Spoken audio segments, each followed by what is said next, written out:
Students, welcome to MN maths classes. मैं मोनिका गोयल। बेटा आज हम करेंगे क्लास 10th मैथ्स का जो बेसिक पेपर हमने स्टार्ट किया हुआ था प्रीवियस ईयर 2023 का, सेट नंबर 1 और कोड जिसका है 430/1/1 स्टार्ट किया था। उसका आज हम सेक्शन सी करेंगे।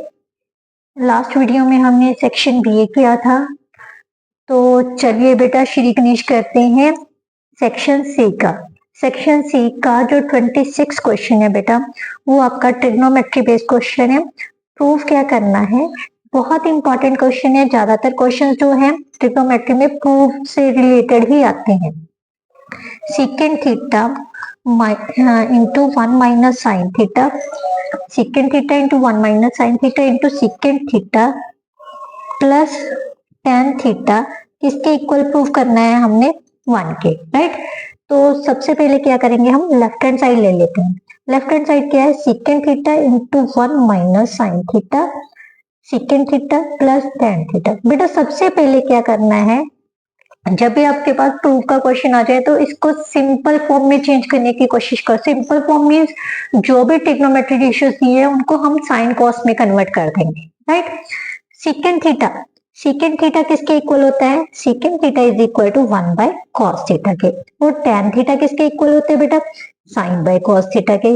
अब मेरे हिसाब से आपको अभी तक ये सारा पता चल गया होगा, क्योंकि अब तो जो सेशन का एंड है, एग्जाम भी आने वाला ही है आपका, तो अभी तक तो आपको ये सारे क्लियर होने चाहिए भी और हो गए भी होंगे। तो सीकेंट थीटा की वैल्यू हम क्या पुट कर देंगे, 1 by cos theta, right. 1 minus sine theta, 1 by cos theta plus sine theta by cos theta, right. Clear. अब ध्यान से देखो बेटा, हमारे पास क्या आ गया, 1 by cos theta into 1 minus sine theta. यहां से एलसीएम लेंगे तो हमारे पास आ जाएगा 1 plus sine theta by cos theta. अब क्या करना है, न्यूमिनेटर को न्यूमिनेटर से मल्टीप्लाई कर लो और डिनोमिनेटर को डिनोमिनेटर से। तो हमारे पास आ गया बेटा 1 माइनस साइन स्क्वायर थीटा के ऊपर की तरफ से क्या बन रहा है, आइडेंटिटी बन रही है, a minus b a plus b. यहाँ पर आप लिख भी सकते हो, क्योंकि a माइनस बी और a प्लस बी किसके इक्वल है, a square minus b square, right. Sine square theta upon नीचे क्या आ गया, कॉस थीटा ये पड़ा है, कॉस थीटा ये कॉस स्क्वायर थीटा, राइट। अब आइडेंटिटी क्या कहती है, 1 माइनस साइन स्क्वायर थीटा किसके इक्वल होता है, कॉस स्क्वायर थीटा के। So we can use 1 minus sine square theta किसके इक्वल है, cos square theta, cos square theta by cos square theta, that is equal to 1। यही हमने prove करना था, which is our right hand side, right.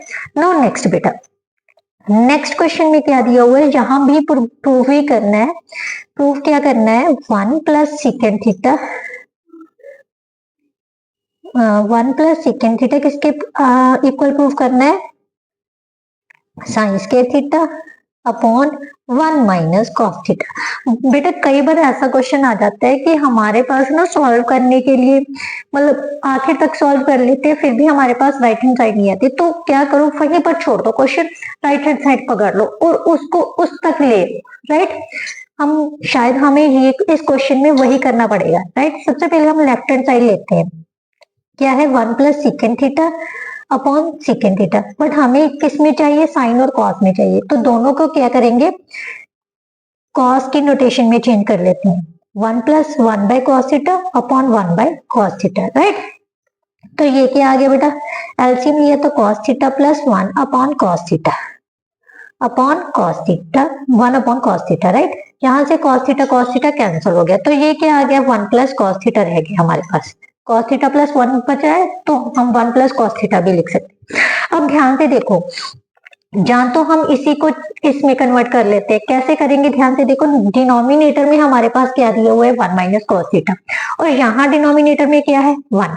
हमने denominator में 1, same ये चीज लेके आने के लिए क्या करना पड़ेगा, 1 माइनस कॉस थीटा से मल्टीप्लाई कर दो, 1 माइनस कॉस थीटा से डिवाइड कर दो, कोई फर्क नहीं पड़ता। किसी भी चीज को उतने से ही मल्टीप्लाई कर दे, उतने से ही डिवाइड कर दे, तो वो सेम ही रह जाती है, राइट।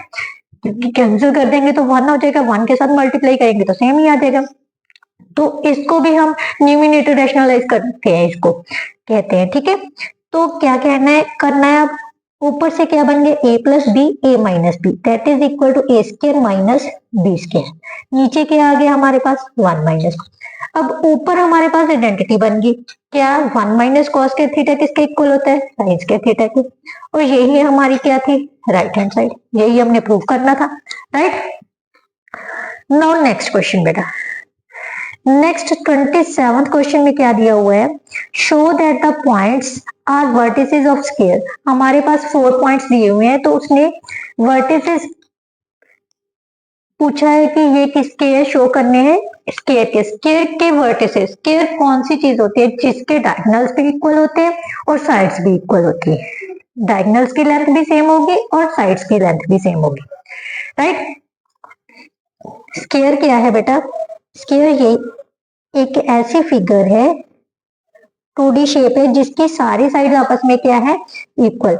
मान लेते ए बी सी और डी 4 साइड्स हैं और 4 पॉइंट दिए हुए हैं हमारे पास, 1 7 4 2। सी पॉइंट कौन सा दिया हुआ है, -1 डी पॉइंट कौन सा दिया हुआ है, -4 और 4, राइट। स्केयर प्रूफ करने के, स्केयर के पॉइंट से तभी होंगे जब इनके साइड्स की जो लेंथ है वो सेम होगी, राइट। इसके अलावा जो इनके डायगोनल्स हैं ये भी आपस में इक्वल होने चाहिए, मींस एसी किसके इक्वल होना चाहिए, बीडी के। तो बेटा साइड्स की लेंथ पता करने के लिए हमारे पास तो जस्ट पॉइंट्स दिए हुए हैं, अगर किसी के बीच का डिस्टेंस और लेंथ पता करनी हो तो कौन सा फॉर्मूला अप्लाई करते हैं, डिस्टेंस फॉर्मूला, वही हम अप्लाई करेंगे। सबसे पहले हम ए बी की लेंथ पता करेंगे, तो इन दोनों पॉइंट्स पर हम डिस्टेंस फॉर्मूला अप्लाई करते हैं। क्या आ जाएगा, x2 माइनस x1 का square plus y2 minus y1 का square that is equal to 3 का स्क्वायर 9, 5 का स्क्वायर 25, तो कितना आ गया √34, राइट। इसी तरह से BC निकाल लेते हैं, x2 माइनस x1 का स्क्वायर y2 माइनस y1 का स्क्वायर, सो 5 का स्क्वायर 25, 3 का स्क्वायर 9 दैट इज ऑल्सो 34।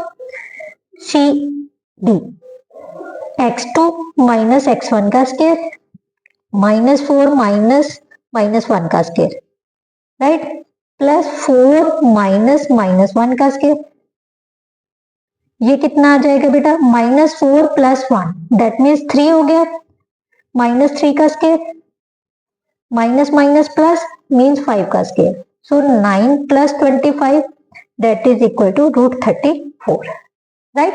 इसी तरह से डी ए कितना होगा, x2 माइनस x1 का स्क्वायर 1 माइनस 4 का स्क्वायर प्लस 7 माइनस 4 का स्क्वायर, माइनस माइनस क्या हो गया प्लस, 1 प्लस 4 कितना हो गया 5, 5 का स्क्वायर 25, 7 माइनस 4 3 आ गया, 3 का स्क्वायर 9, सो इसको सॉल्व किया 34।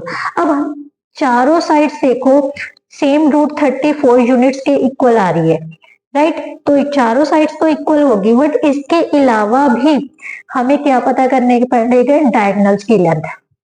क्यों पता करनी पड़ेगी, आप ये भी तो बोल सकते हो मैम स्क्वायर है, स्क्वायर की सभी साइड इक्वल होती है तो ये तो स्क्वायर के ही होंगे। बेटा रोम्बस भी एक ऐसी फिगर है जिसके चारों साइड्स इक्वल होती हैं, राइट, तो यहाँ पर क्वेश्चन कंप्लीट नहीं, बट रोम्बस के डायगोनल परपेंडिकुलर बाइसेक्ट करते हैं वो इक्वल नहीं होते, राइट। इसी तरह से जो स्क्वायर होती है उसके डायगोनल्स की जो लेंथ होती है बेटा वो सेम होगी।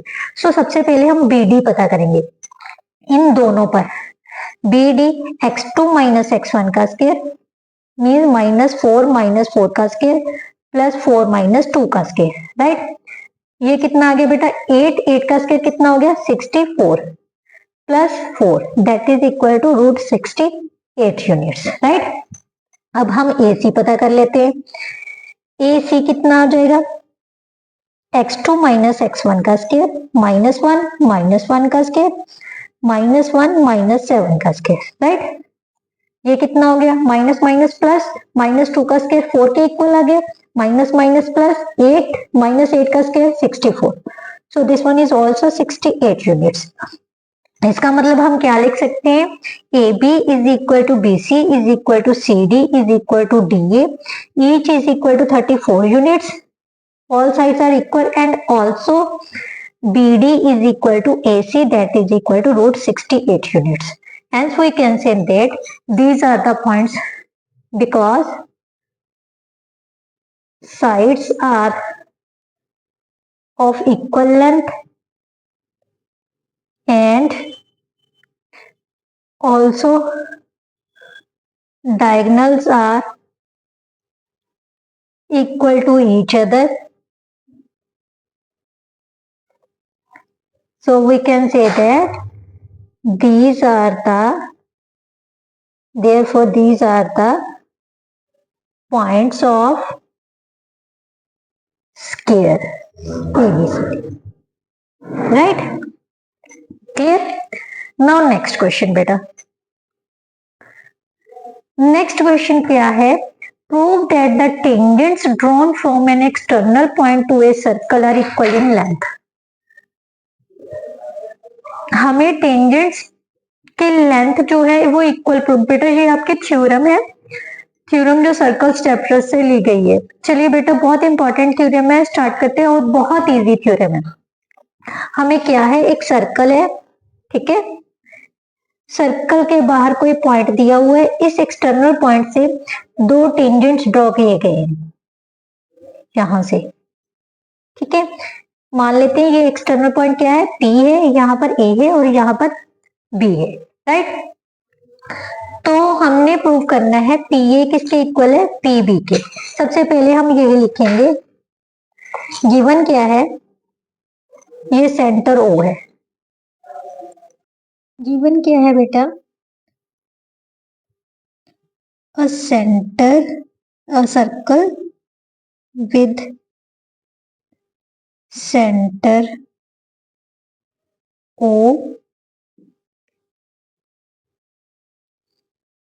two tangents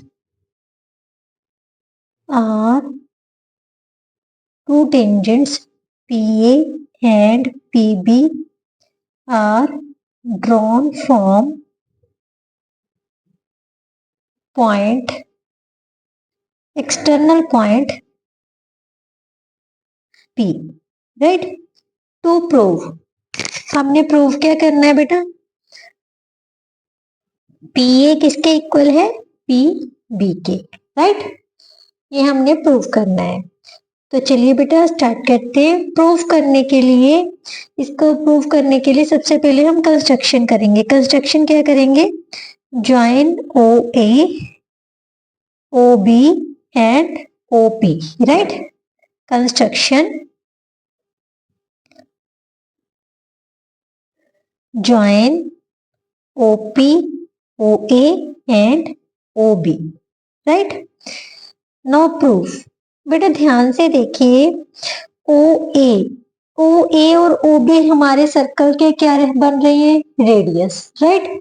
तो सबसे पहले बेटा हम ये दोनों ट्राइंगल्स ले लेंगे. ट्राइंगल्स कौन कौन से, triangle OAP and in triangle OAP and triangle OBP. Right. अगर हम इनको कॉन्ग्रुएंट प्रूव कर दे बेटा, तो बाय CPCT हम प्रूव कर सकते हैं ये PA किसके इक्वल होगा, PB के. राइट. तो ध्यान से देखिए, OA और OB दोनों सर्कल के क्या है, रेडियस. ठीक है. और क्या आ रहा है common, OP is equal to OP, common side हो गई. राइट. ये कॉमन हो गया.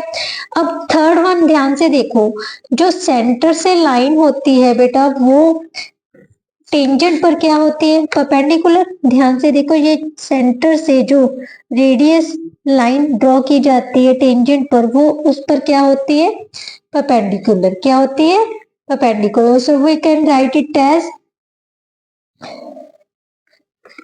क्या लिखेंगे, angle OAP is equal to angle OBP is equal to 90 degree.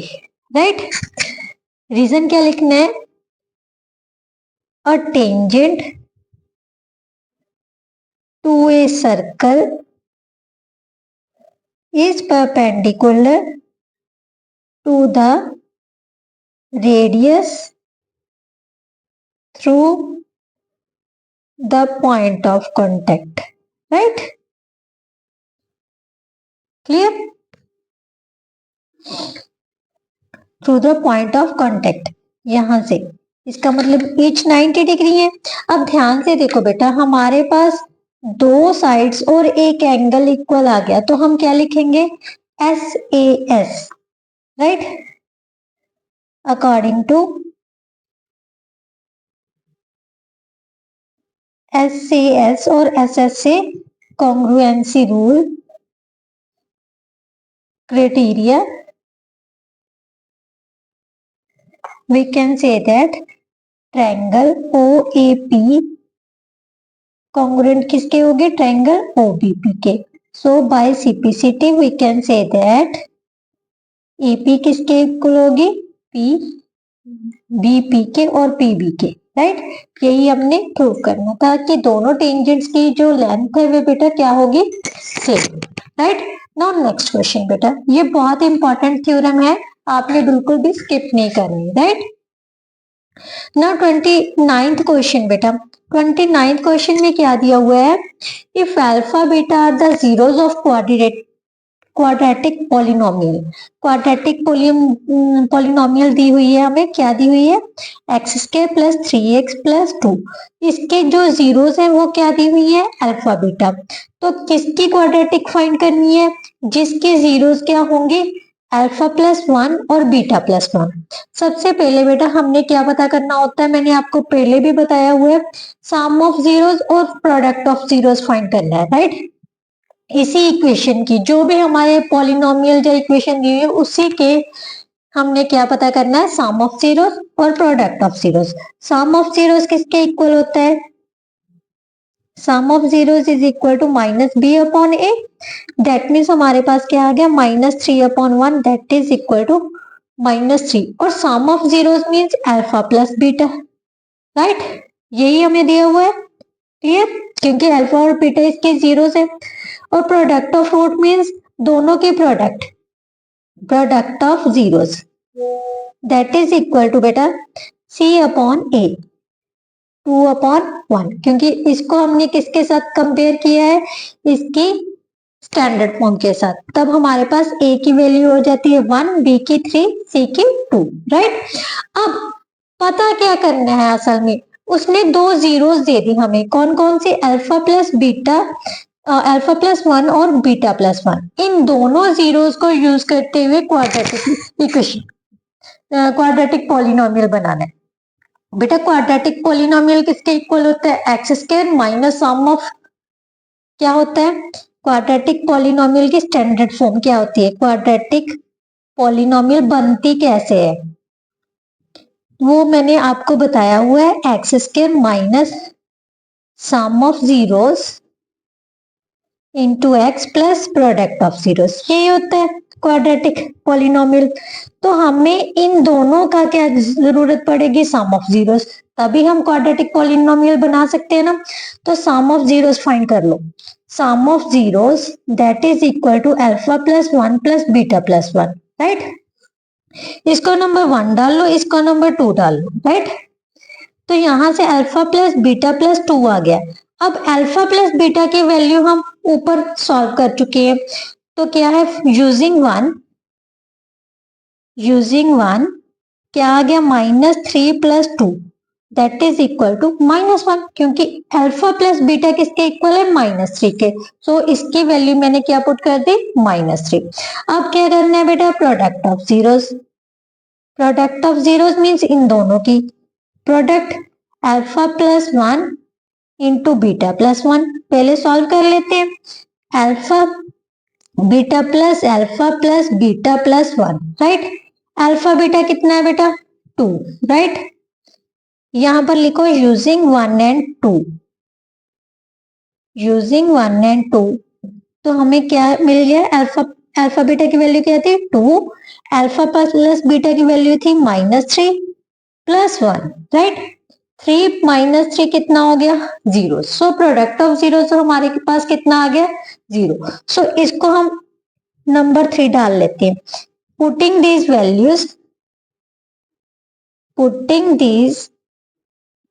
Values in 3, right.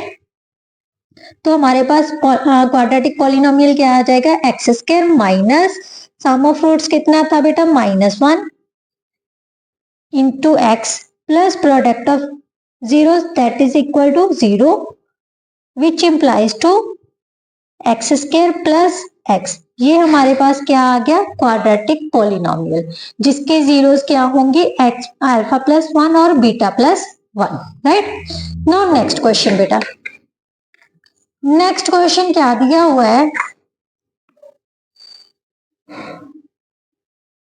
Prove that √3 plus 7 √2 is an irrational number given that √2 is an irrational number। बेटा बहुत ही important question है, मतलब 99% question जहां तो सिंपल आपको पूछा जाएगा √3 prove करो कि √2 √3 और √5 √7 इज एन इरेशनल नंबर, जहां फिर इस तरह से क्वेश्चन पूछा जा सकता है भी प्रूव करो ये नंबर जो है सम और प्रोडक्ट ऑफ रैशनल और इरेशनल नंबर जो है वो इरेशनल है, जबकि गिवन क्या होगा, जो रूट वाला नंबर है वो इरेशनल गिवन है, राइट। तो चलिए बेटा करते हैं हम क्वेश्चन नंबर 30। क्या दिया है, हमने प्रूव करना है 3 plus 7 √2 क्या है, इरेशनल नंबर। अब बेटा मैंने आपको बताया हुआ है जब भी कुछ भी इरेशनल प्रूव करना है तो हमने क्या यूज करना है, कॉन्ट्रैरी मेथड यूज करना है। कॉन्ट्रैरी मेथड क्या है, इसके उल्ट हम लेके चलते होते हैं। जैसे इरेशनल प्रूव करना है तो हम मान के चलेंगे कि ये जो नंबर है वो रैशनल नंबर है, राइट। क्या है, रैशनल नंबर। लेट कर लेते हैं, let 3 plus 7 √2 is a rational number, right. अगर रैशनल नंबर है बेटा, रैशनल नंबर की डेफिनेशन क्या कहती है भी, जो रैशनल नंबर होता है वो किसके फॉर्म में होता है, p बाय क्यू की, where p and q are coprime number. Coprime numbers कौन से होते हैं, जिनमें कोई भी एक के अलावा कोई भी कॉमन फैक्टर नहीं होता, ठीक है। और जो नीचे वाला डिनोमिनेटर है should not be equal to 0, right. यही रैशनल नंबर की डेफिनेशन बोलती है। अब ये रैशनल नंबर है तो इसको सबसे पहले सॉल्व कर लेते हैं, ठीक है। 7 √2 हमारे पास कितने किसके इक्वल आ जाएगा, p बाय क्यू -3, राइट। 7 √2 किसके इक्वल आ गया बेटा, p बाय क्यू -3। अब √2 की वैल्यू क्या आ जाएगी बेटा, p by q -3 upon 1/7, right. Clear. अब ध्यान से देखो बेटा, ये हमारे पास क्या आ गया, p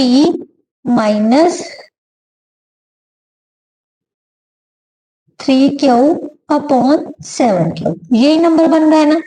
अब लेफ्ट हैंड साइड को देखो, ये नंबर अगर हम देख रहे हैं तो ये क्या बन रहा है, एक रैशनल नंबर, ठीक है।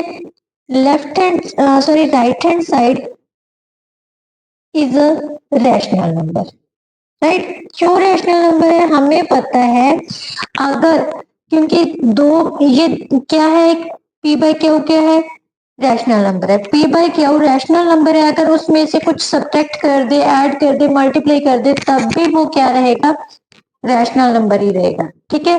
बट उसने क्या बोल दिया, जो √2 है वो क्या है, एक इरेशनल नंबर, क्या है, irrational number. But √2 is an irrational number given है, given, right, which shows contradiction, which shows contradiction, right. आप एज इट इज इसको भी ऐसे ही लिख सकते हो, ये स्टेप नहीं करना होगा तो मत करना, ठीक है। √2 यहां से भी हम शो कर सकते हैं, क्योंकि रैशनल नंबर में से कुछ भी सब्ट्रैक्ट कर दे और उसको मतलब कुछ किसी प्राइम नंबर से डिवाइड कर दे तो रैशनल नंबर ही होता है, राइट। विच शोज क्या है, कंट्राडिक्शन। अगर कंट्राडिक्शन है तो we can say that, so we can say that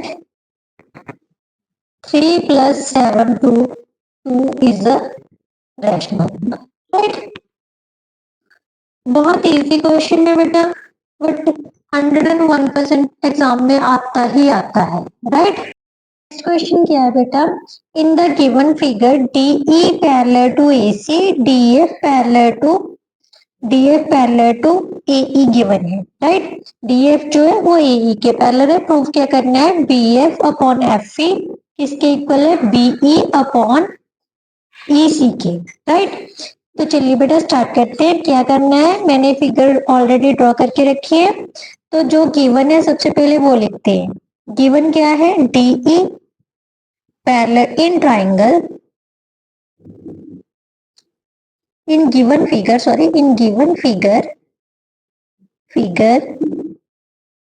DE parallel to किसके है, AC के, एंड DF पैरेलल टू क्या है, AE, राइट।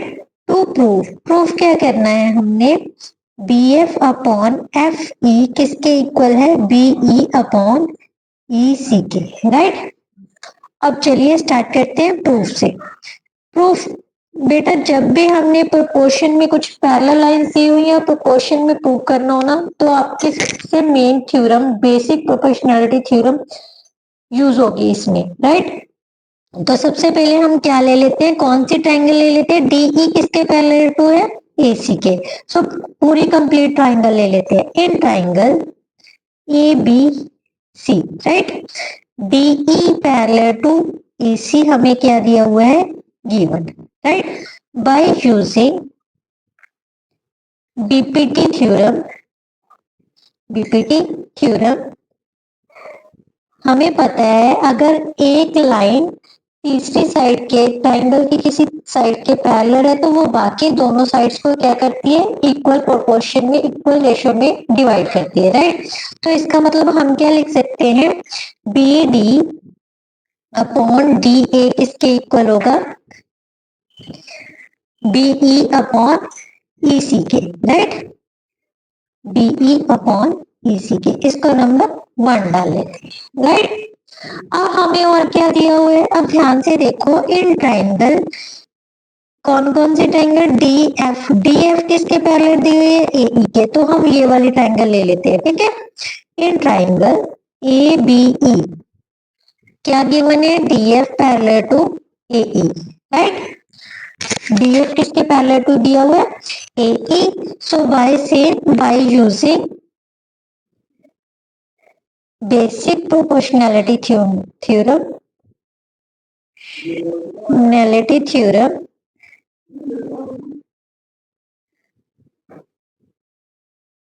क्या लिख सकते हैं, BD upon DA, BD upon DA किसके इक्वल आ जाएगा बेटा, BF अपॉन FE के, right. BF upon FE number 2। अब ध्यान से देखो, जो 1 और 2 है दोनों में से जो राइट साइड है वो इक्वल है, तो लेफ्ट साइड पे इक्वल होंगे, right. From 1 and 2 we get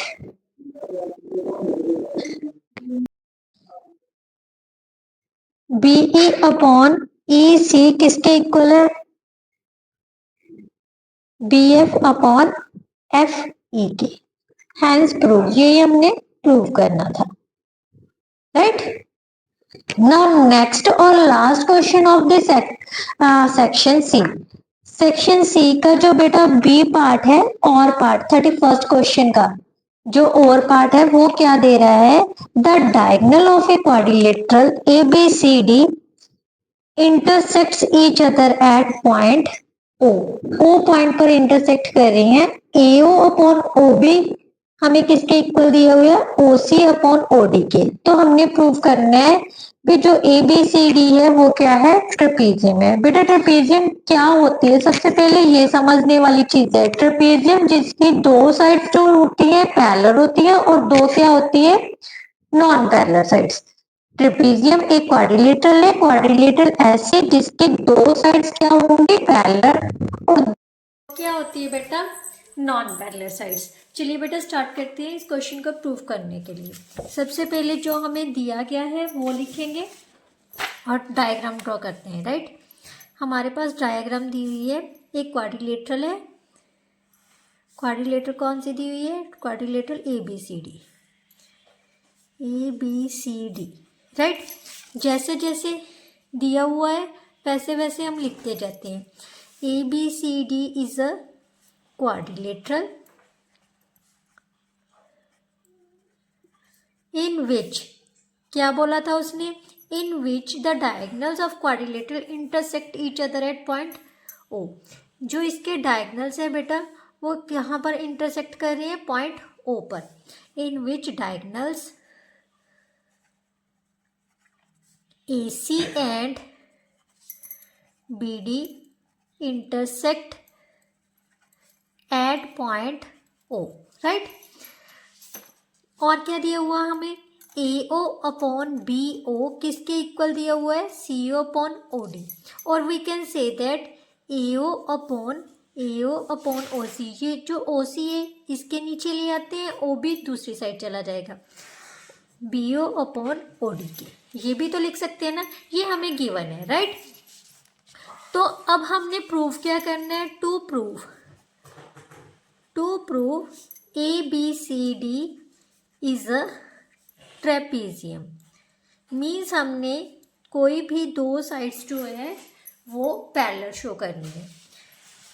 इसके लिए हमने क्या करना है? प्रूफ में क्या करेंगे? एक लाइन ड्रॉ करेंगे। We will draw line OE which is parallel to AB, right? A line drawn through point O such that OE किसके पैरेलल होगा? AB के, राइट। ये हमने कंस्ट्रक्शन की है बेटा। अब ध्यान से देखो, अगर हम ट्रायंगल ABD ले लें और उसमें हमने लिया है OE किसके पैरेलल है? AB के, तो थेल्स थ्योरम क्या कहती है बेटा? भी जो अगर एक लाइन किसी साइड ट्रायंगल की किसी साइड के पैरेलल है तो वो बाकी दो साइड्स को क्या करती है? इक्वल प्रोपोर्शन में, इक्वल रेशो में डिवाइड करती है, राइट। तो वही हम लिखेंगे। Now in triangle ABD OE parallel to किसके है? AB के, right. So we can say that AE upon ED किसके इक्वल आ जाएगा बेटा? OB अपॉन OD के, राइट। इसको नंबर 1 डाल लेते हैं। रीजन क्या देना है? According to Thales theorem, right. ये ज़रूर देना है क्योंकि जो रीज़न देते हो ना उसके मतलब हाफ मार्क्स का वो आपका रीज़न ही होता है अकॉर्डिंग टू थेल्स थ्योरम।